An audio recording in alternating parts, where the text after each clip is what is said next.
ஒரு சின்ன விஷயம்னா நமக்குள்ள கண்கள் என்ன வருது? கண்ணீர் வருகிறது. மற்ற மனுஷன் முன்னாடி கண்ணீரை வீணடிக்காதுங்க. உங்க கண்ணீரை உங்க கணவர் முன்னாடி வீணடிக்காதுங்க. உங்க பிள்ளைக்கு முன்னாடி வீணடிக்காதுங்க. சில பிள்ளைங்க முன்னாடியோ உட்காந்து அழுதுகிட்டே ஏதாவது சொல்லிட்டே இருப்பாங்க. வேண்டாம், பிள்ளைங்க முன்னாடி கெத்தா தான் இருக்கணும். கண்ணீரை சொந்தக்காரங்க முன்னாடி வீணடிக்காதுங்க. இந்த கண்ணீர் தேவ சமூகத்துக்கு வந்தா அந்த கண்ணீர் அவருடைய பாதத்துல ஊத்துனீங்கன்னா அந்த கண்ணீர் தான் வேல்யூ ஜாஸ்தி.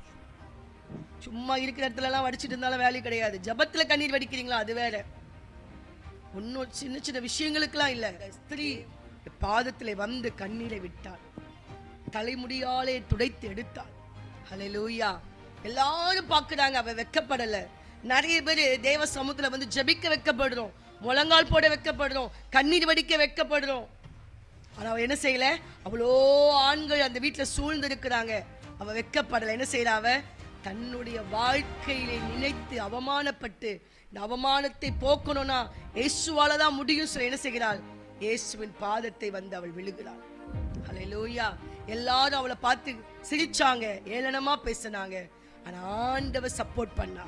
அவளோட பாதம் நம்ம விழுந்துட்டோம்னா நம்மளை 4 பேர் ஏளனமா பேசலாம், நம்ம கிண்டல் கேலி பண்ணலாம். இயேசு நமக்காக சப்போர்ட் பண்ணுவார்.